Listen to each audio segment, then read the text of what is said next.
Hey, so I want to talk to you about something, but I feel stupid.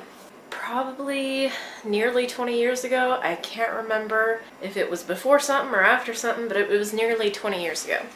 I was remodeling the house that I was living in, and I was scraping tile off of the floor.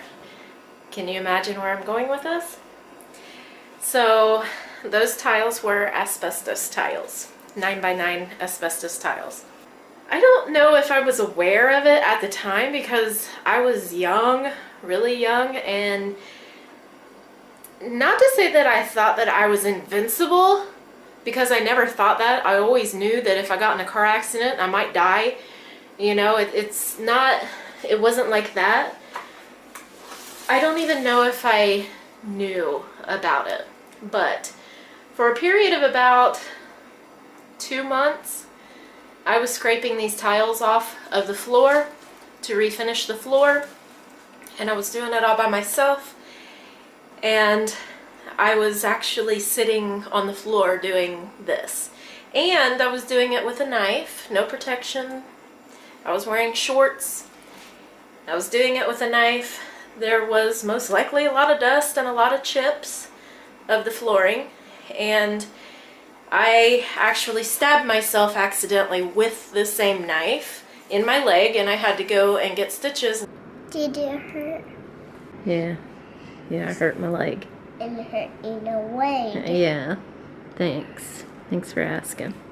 Fix your asking. Yeah, this is where I got the stitches because I just like stabbed myself in the leg right there. And I felt like I was gonna pass out because I was like, oh my god, I stabbed myself. That was the second time I've stabbed myself in my life. I'll tell you the first one in a little bit. But I told the woman at the ER, because she had to give me stitches, I was like, can you please clean it out? Because I was actually scraping tiles. And the tiles, it's like linoleum tiles with black adhesive on the back. And I stabbed myself with the same knife that I was scraping the tiles off with. Can you please clean it out? She's like, no, we'll just stitch it right up. You'll be okay. So I was like, okay. Well, I went home, started working on the floor again, and it took me about a month and a half before I was like done and gave up because it was so stuck to the floor that I only did like one big room with it. Our kitchen was like, it was a kitchen and dining room put together.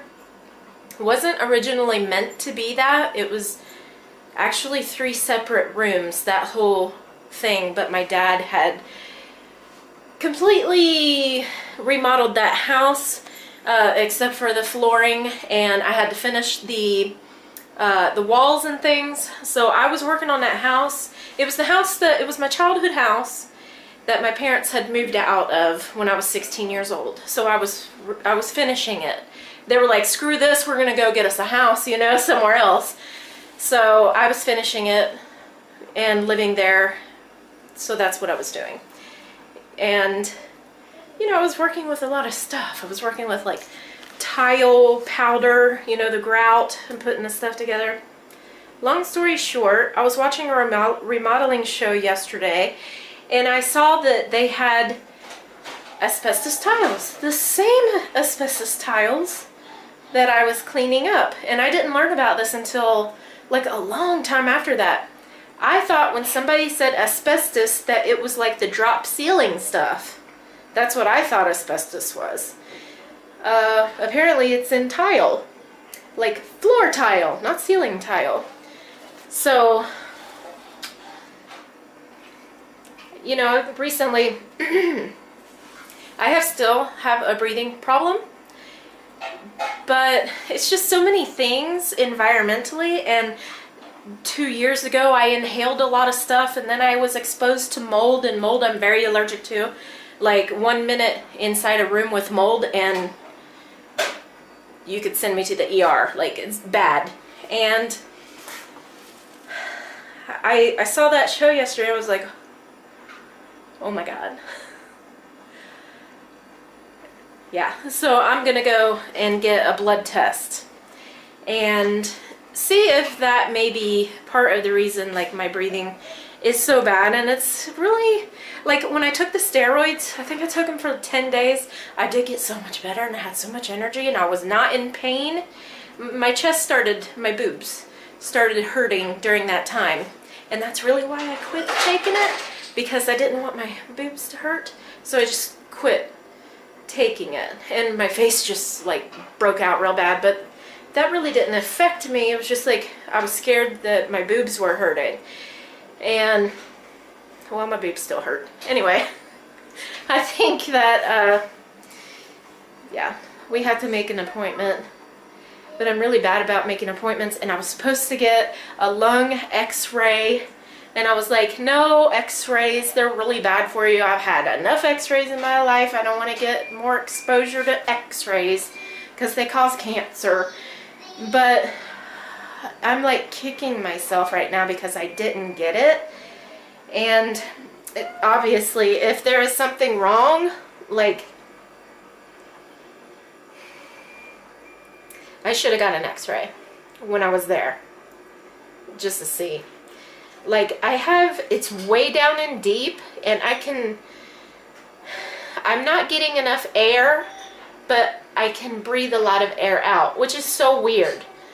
And I'm still coughing up chunks, like I have been doing for the last 2 years. But I really thought that I had, like, scar tissue from inhaling all these things. Like, I inhaled nutritional yeast, a lot of it, because I put it on my salad or something, and I was eating, and I just inhaled it. It went in my lungs, and very painful. And that happened in December of 2013. And I was okay before then. So I don't know if it's like scar tissue I have in there now, but if there is anything that I can do to make it better, I want to do it, because I'm tired. I'm tired of it. I'm like, it literally makes me tired to not be able to breathe. So, and I don't want to do anything if I can't breathe. They actually sent my results in the mail, but I guess some tests are being processed still. Eilat. Okay, my sodium and potassium are within normal range. The first one's folic acid, and it's normal. The second one is ferritin. It looks quite low to me, I don't know. And the third one is vitamin B12. Now, my vitamin B12 was like 200 something, and now it's 665 after I've eaten lots of beef. Okay, here is my glucose. I have something high, EOS, and on the bottom MPV. Let's see. Eosinophils? Okay, that has to do with my blood. Out of your total white blood cells. Okay, this is to do with your blood, yeah. 4.7. That means you have a lot of eosinophils. Oh, yeah? It can be like allergic reaction, like asthma. Uh-huh. And da-da-da-da-da, as we well know. Definitely. Or for like parasitic infections. But most likely it's your lungs. Yeah, it's my lungs, yeah. They're constantly. They're not doing good, my lungs, I'm telling you. That means that your blood cells are high activity all the time. Okay. And MPV. I have a 12 and the high is 11.1. MPV is the volume of the platelets? Yeah. So I have above average blood platelets. Why? It means that you might have newer ones in your blood. It might mean that you have either new ones in your blood, which are young platelets in Hebrew, or it could be the destruction of some platelets. Okay. And what causes that? What's it say? Done. It's when it's low is when you should check it. It's above norm, but you know, something's going on there. But it's probably again your lungs because it's definitely my lungs. Steady puffs. Yeah. Puffs. Yes. I wouldn't go to the doctor if I didn't feel that there was something wrong. I don't have a lung infection. I just think I keep aggravating my lungs, and it's causing it to attack me. So yeah, I have 2 tests: the anti-nuclear and the hemoglobin. Hemoglobin. Oh my God. My ESR. Let's see what this is. I'm supposed to have a 2 to 12, and I have a 20. I got a 20 of that. How far the blood cells have gone away for an hour, like gone around to somewhere else. I don't know what that means. Infections and tumors is when you have a lot of it, like a lot of activity, like it keeps going a lot. Infections and tumors? Infections and also tumors in Hebrew. 20 seems kind of high. It's like I've coughing up chunks, so.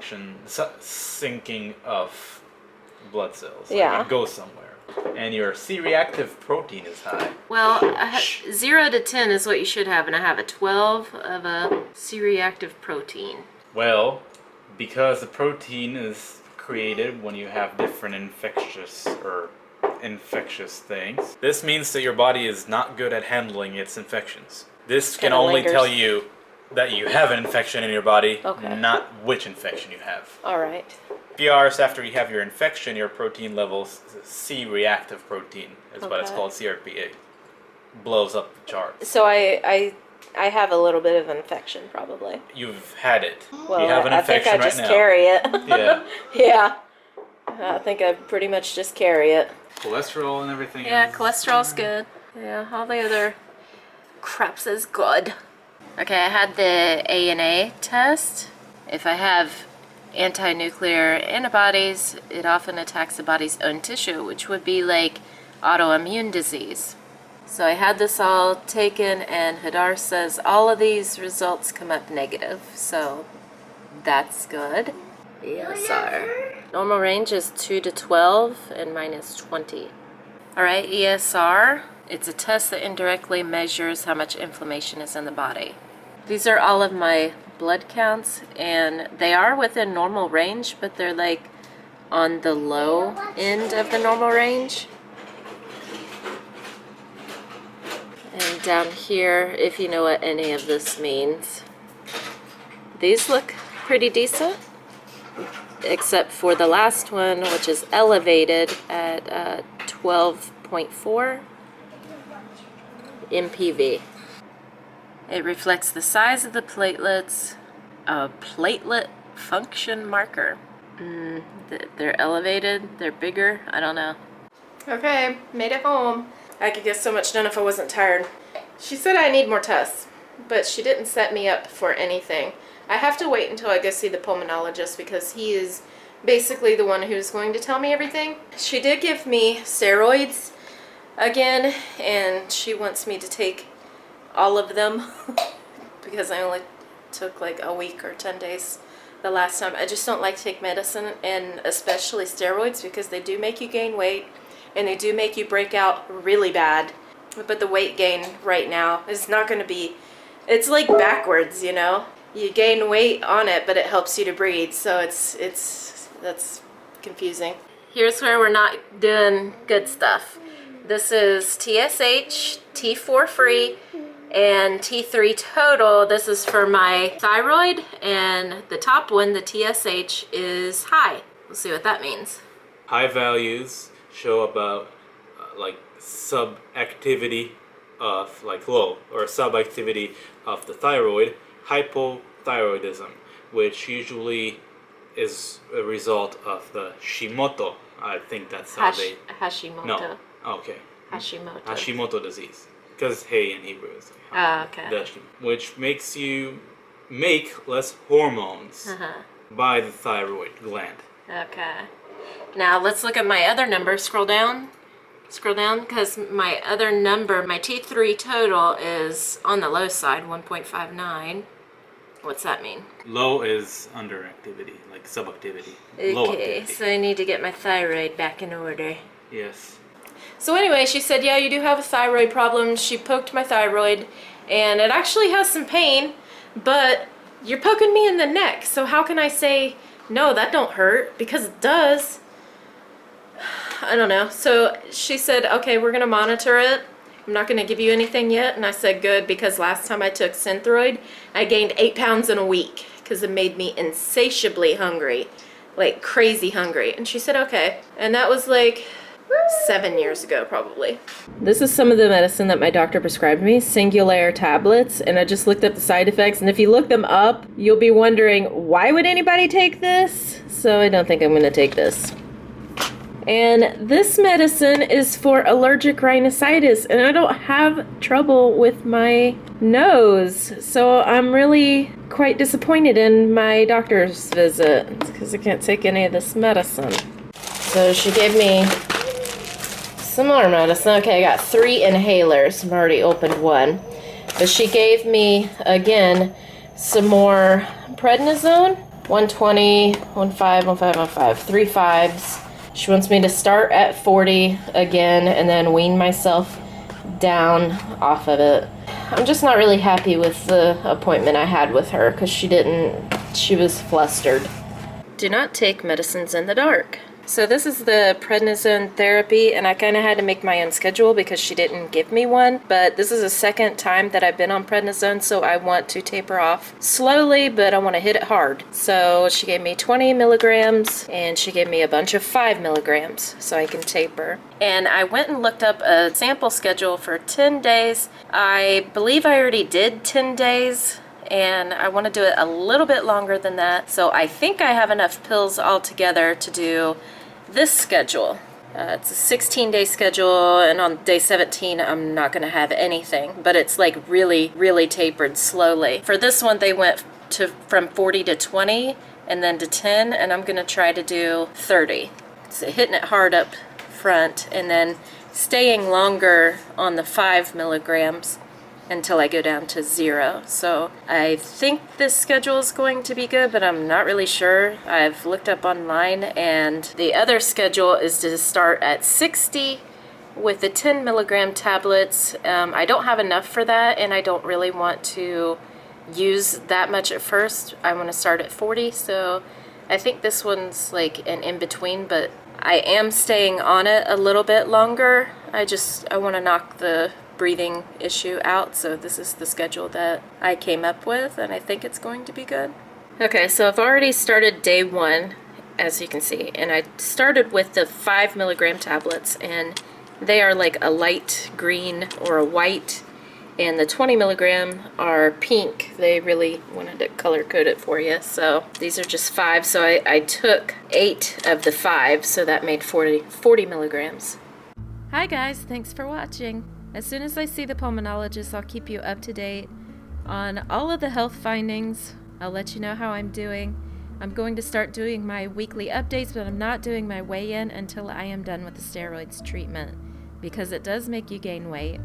The next video that's going to be uploaded to this channel is going to be Hadar's weight loss update, and there will be a food vlog once a week. So thanks for all the support and all of your suggestions. It was really much appreciated when I had to go talk to the doctor. So thanks again for watching and supporting me. Have a great day and take care.